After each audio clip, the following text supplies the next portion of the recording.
오늘 우리에게 주시는 말씀을 통해 말씀의 참된 의미를 깨닫고 삶 속에서 풍성한 은혜를 누리는 시간이 되시기를 바랍니다.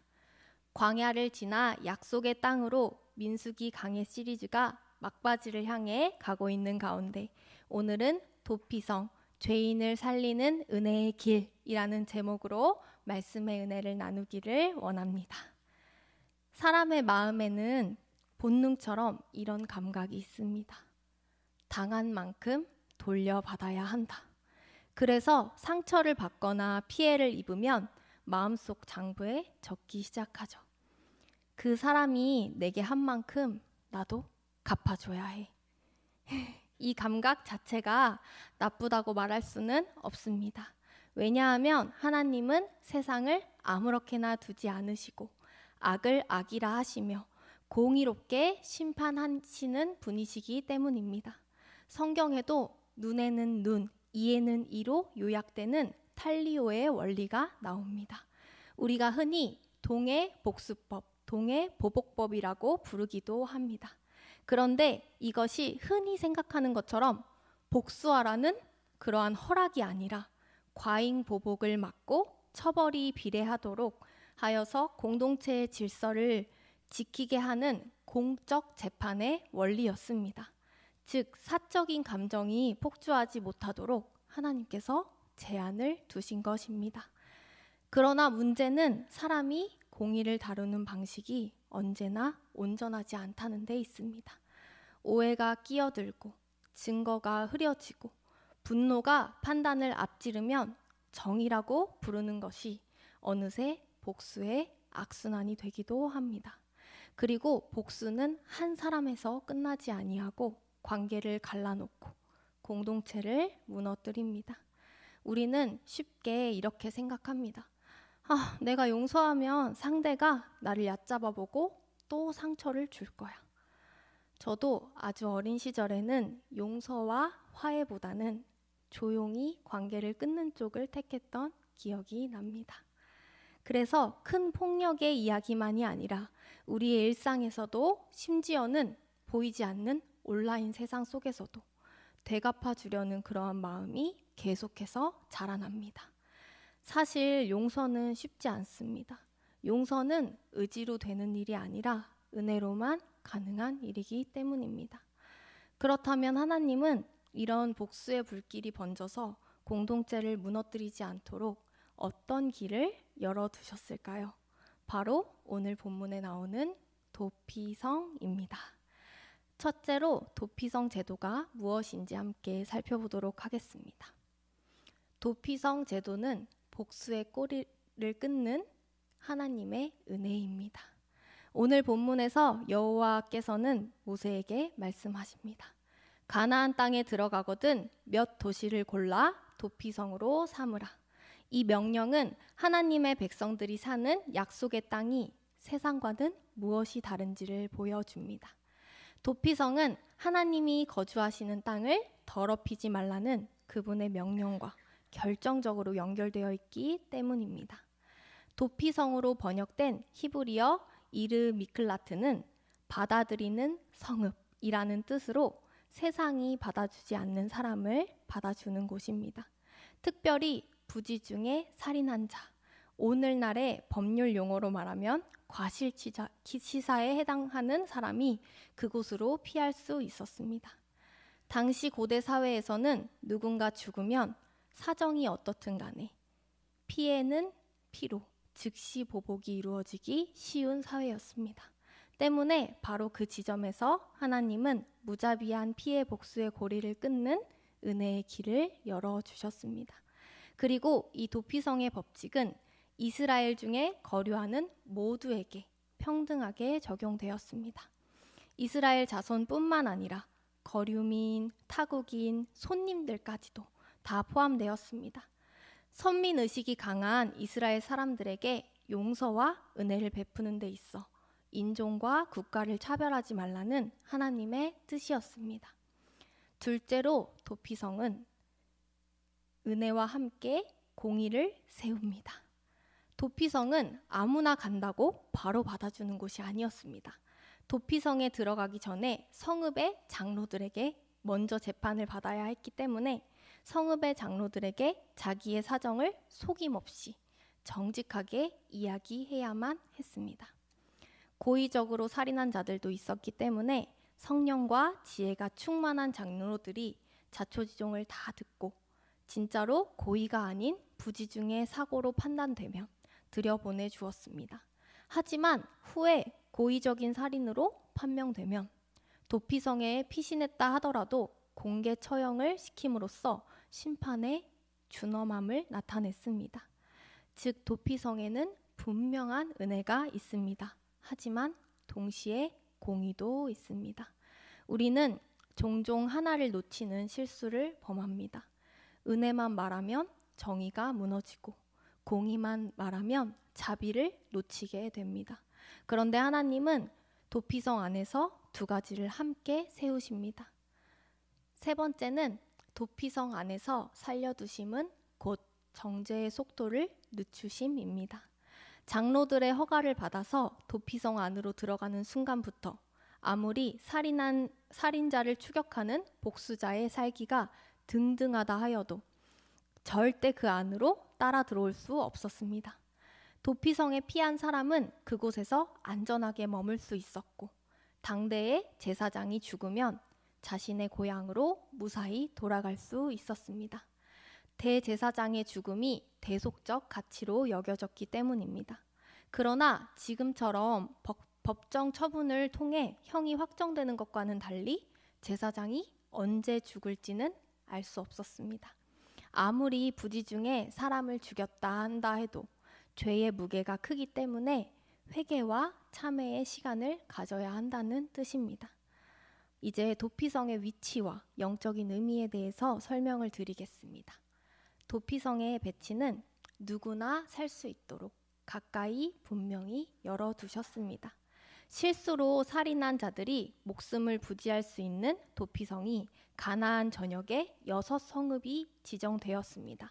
그 위치를 지도를 통해서 함께 보도록 하겠습니다.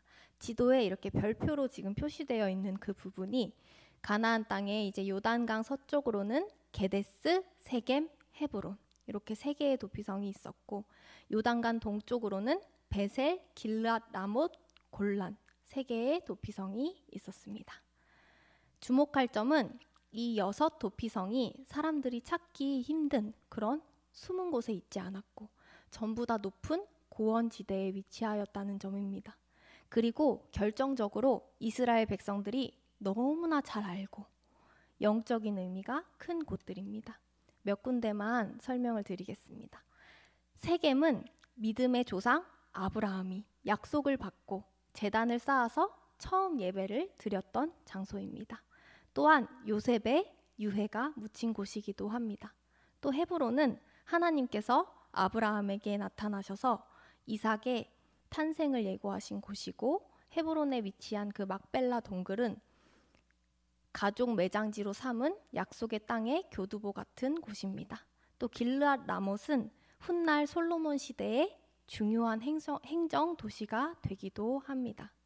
이 도피성 6성읍은 지명만 들어도 다 아는 정말 유명한 곳이었습니다. 게다가 그 위치는 약속의 땅 전역에 균형 있게 분포되어 있어서 어느 곳에 있던지 도피성에서 약 48km 이상 떨어져 있지 않았습니다. 이 말은 여행자들이 하루 동안 걸어서 이동할 수 있는 거리입니다. 약속의 땅 어디에 살든지 마음만 먹으면 하루 안에 도달할 수 있었던 것입니다. 그리고 도피성으로 향하는 길은 지속적으로 보수하게 되어 있었는데요. 유대 전승에 따르면 도로의 넓이가 14m, 도로로 따지면 3차선까지 놓을 수 있는 당시로는 상당히 큰 길이었습니다. 또 곳곳에 도피성으로 가는 길이라는 표식이 다 붙어 있었다고 합니다. 도피성은 누구든지 쉽게 피신할 수 있는 가까운 거리에 있었고 누구든지 쉽게 그 길을 찾을 수 있도록 높은 고지대에 위치했으며 길목마다 표식이 있었고 그 길은 넓고 언제나 잘 보수되어 있었습니다. 여러분, 이게 무엇을 의미하는지 아십니까? 하나님은 죄인이 살 수 있는 길을 숨겨두지 않으셨다는 뜻입니다. 실수로 살인한 자는 얼른 정신을 차리고 빨리 움직이기만 한다면 살 길이 열려 있었습니다. 그렇게 도피성은 부지 중에 살인한 사람이 살 수 있는 유일한 길이었습니다. 잠시 후에 더 자세히 설명드리겠지만 이 가깝고 넓고 표식이 분명한 길은 훗날 예수 그리스도의 십자가 은혜가 얼마나 분명한 길인지 우리에게 보여주는 예표가 되기도 합니다. 도피성 목적의 첫 번째는 복수자들의 손으로부터 생명을 보존하기 위해서였고요. 둘째로는 억울한 일을 피하고 공정한 재판을 받기 전까지 시간을 벌기 위함이었습니다. 불의의 사고나 실수로 사람이 죽었지만 피해자의 가족 입장에서는 감정적으로 격해져서 물불 안 가리고 피해 복수를 할 수 있었습니다. 그리고 그게 잘못된 처분이 아니었어요. 그래서 하나님은 먼저 공정한 재판의 자리가 서도록 시간을 주신 것입니다. 도피성은 십자가를 예표합니다. 사랑하는 송원의 영가족 여러분, 냉혹한 법의 심판으로부터 죄인들의 영원한 도피성이 되실 예수 그리스도의 십자가 은혜를 상징하는 곳이 바로 도피성입니다. 우리가 지금까지 살펴본 도피성 제도의 면면은 기독교의 십자가 구원 사건을 놀랍도록 선명하게 예표합니다. 이제 도피성이 십자가를 어떻게 가리키는지 4가지로 한번 정리해 보겠습니다. 첫 번째는 도피성이 복음을 예표하는 이유는 죄인이 살 수 있는 유일한 길은 단 하나뿐이라는 것입니다. 부지 중에 죄를 범한 사람이 살 수 있는 길은 딱 하나였습니다. 지체할 시간 없이 바로 도피성으로 달려가는 것. 그 사람이 아무리 억울하다고 설명해도 아무리 설득하고 변명해도 소용이 없었습니다.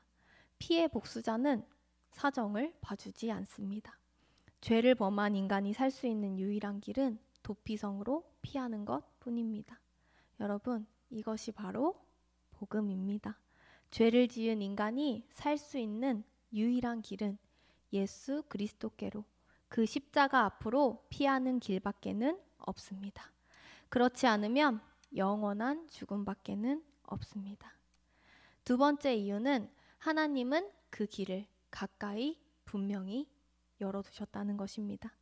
도피성은 누구든지 쉽게 달려갈 수 있는 가까운 곳에 있었습니다. 그리로 가는 길은 막혀 있지 않았고 약속의 땅 전역에 퍼져 있었다고 했습니다. 마음만 먹으면 언제든지 갈 수 있었습니다. 여러분, 예수님께로 가는 그 길도 항상 우리 가까이에 열려 있습니다. 우리 이사야서 55장 6절을 같이 한번 읽어볼까요? 너희는 여호와를 만날 만한 때에 찾으라. 가까이 계실 때에 그를 부르라. 아멘. 우리는 종교의 자유에 있는 나라에 살고 있고 주변에 언제나 교회가 있으며 또 우리를 하나님께로 인도해주는 사람들이 곳곳에 있습니다. 그리고 바로 우리도 그런 사람들 중에 하나입니다. 길이 멀어서 못 간다고, 힘들어서 못 간다고, 여건이 안 돼서 못 간다고 핑계할 수 없는 그러한 시대를 살아가고 있습니다. 세 번째 이유는 문턱은 낮지만 반드시 진실의 문을 지나야 한다는 것입니다. 도피성 문 앞에 도착한 사람들은 성문 앞에서 자기의 죄를 어떻게 해야 된다고 했죠? 제사장들에게 솔직하게 숨김없이 고백해야 했습니다. 여기서 중요한 진리가 하나 드러납니다. 십자가는 누구든 붙잡을 수 있지만 아무나 붙잡을 수 있는 것은 아닙니다. 십자가의 그 은혜를 누리려면 반드시 자기의 죄를 솔직하게 고백해야만 합니다. 회개하지 않는 자에게는 은혜가 결코 부어질 수 없습니다. 쓸데없는 가식, 거짓, 핑계, 자기 정당화는 절대 통하지 않습니다. 오직 정직하게 자기 죄를 인정하는 고백이 십자가 은혜를 누리는 유일한 길입니다. 네 번째 이유는 자유는 대속의 죽음으로만 가능했습니다. 도피성 안에 피신한 자는 대제사장이 죽기까지 그 안에 머물렀고 대제사장이 죽어야 고향으로 돌아갈 수 있었습니다. 대제사장의 죽음이 그 사람의 생명을 대신해 준 것입니다. 도피성에 피한 그 자의 자유와 해방은 제사장의 죽음으로서만 가능했습니다. 이 말은 무엇을 의미합니까? 우리를 용서하시기 위해서 예수 그리스도의 십자가 죽음이 반드시 필요했다는 것을 의미합니다. 용서는 절대 공짜가 아닙니다. 용서는 대가를 치르고 주신 선물입니다. 우리에게는 은혜로 값없이 주어졌지만 하나님께서는 엄청난 대가, 그의 하나밖에 없는 독생자 예수 그리스도를 내어주시고 그 값을 치르신 것입니다. 우리는 이 사실을 기억해야 합니다. 도피성은 결코 죄를 가볍게 보거나 거룩의 중요성을 부정하는 제도가 아닙니다. 죄를 지은 자는 반드시 진실 앞에 서야 했고 대제사장의 죽음이 아니면 도피성 밖으로 나갈 수 없었습니다. 사고로 죄를 지었든 의도적으로 죄를 지었든 십자가의 보혈의 공로 아니면 우리의 죄의 문제는 해결될 수 없습니다. 하나님은 거룩하셔서 죄를 심판하지 않으실 수 없고 사랑이셔서 우리가 심판당하는 것을 그저 지켜만 보실 수 없습니다. 그래서 우리의 죄를 유죄라고 선고하시되 그 죄의 값을 하나님이 대신 치르신 곳이 바로 십자가입니다. 십자가는 하나님의 거룩과 사랑이 동시에 이루어지는 자리입니다. 죄인인 우리가 피할 곳은 오직 어디인가요? 십자가뿐입니다. 여러분, 도피성 6성읍이 어디에 속해 있었는지 기억하십니까? 이 6성읍은 모두 다 레위 지파에 분배된 성읍 가운데 있었습니다. 레위인들이 누구입니까? 백성을 대표하여 하나님께 제사를 드리는 사람들입니다. 어린 양의 피, 속죄의 은혜가 백성에게 흘러갈 수 있도록 하는 그러한 사람들입니다.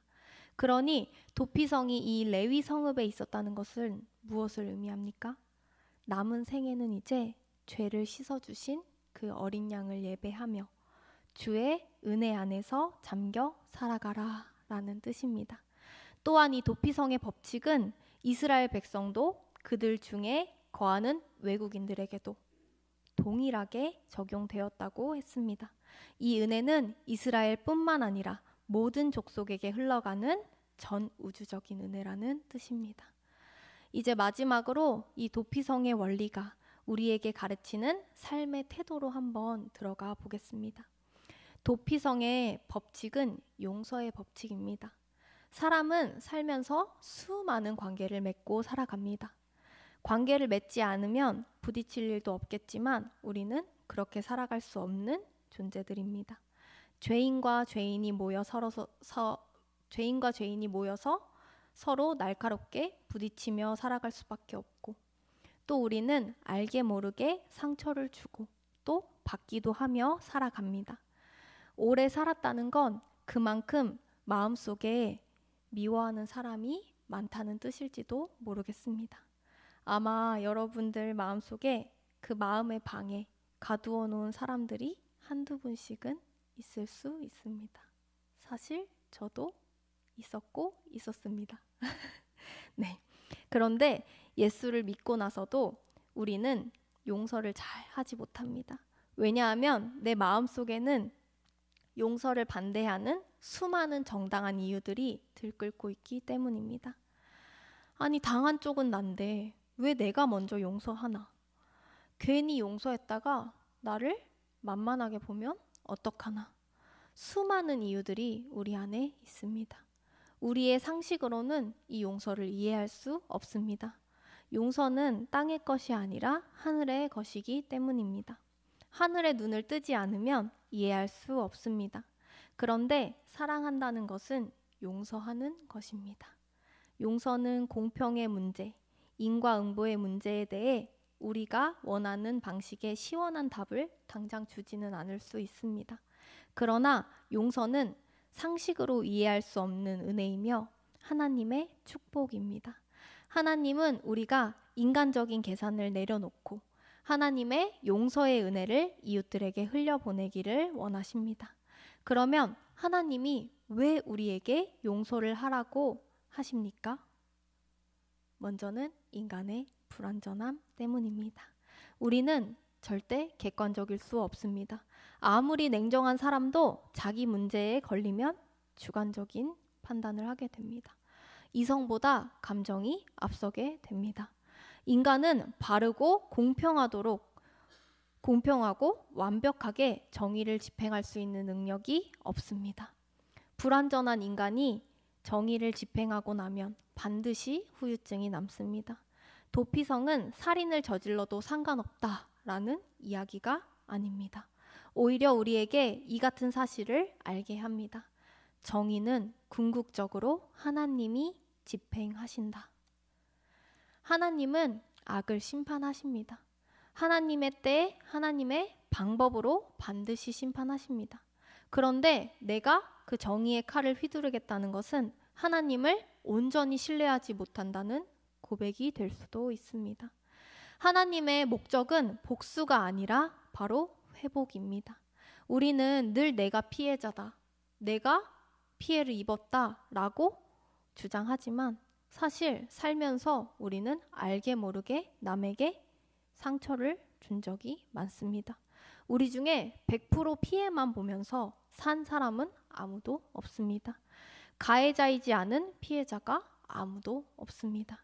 만약 우리가 누군가에게 상처를 줄 때마다 다른 누군가가 나에게 무자비한 그 정의를 집행한다면 우리 중에 살아남을 사람은 단 한 사람도 없을 것입니다. 그러므로 오직 용서만이 이 세상을 끊임없이 무섭게 만드는 그 복수의 사이클을 끊을 수 있습니다. 하나님이 우리에게 용서를 하고 살게 하시는 두 번째 이유는 용서가 우리를 진정으로 자유하게 하기 때문입니다. 증오는 과거의 상처를 반복해서 꺼내는 일입니다. 계속해서 상처를 끄집어내고 확인하고 또 확인하는 것입니다. 그런데 증오의 화살은 내가 싫어하고 내가 증오하는 그 대상만 부수는 것이 아닙니다. 그 주변 사람들에게까지 악영향을 미치고 그 영향은 돌고 돌아서 결국 다 나에게로 돌아옵니다. 용서가 없는 삶은 결국 우리 자신의 영혼을 망치는 것입니다. 사랑하는 송원의 영가족 여러분, 도피성은 죄의 무게를 인정하되 죄인이 즉시 죽임을 당하지 않도록 하시는 그 하나님의 은혜의 길입니다. 그리고 그 은혜의 길은 우리에게 분명합니다. 도피성의 실체는 성읍이 아니라 바로 예수 그리스도입니다. 정죄와 두려움이 몰려올 때 지체하지 마시고 그분께 바로 도망가십시오. 그리고 우리가 그 은혜로 살았다면 이제는 누군가를 살리는 그 용서의 길, 은혜의 길로 함께 걸어갑시다.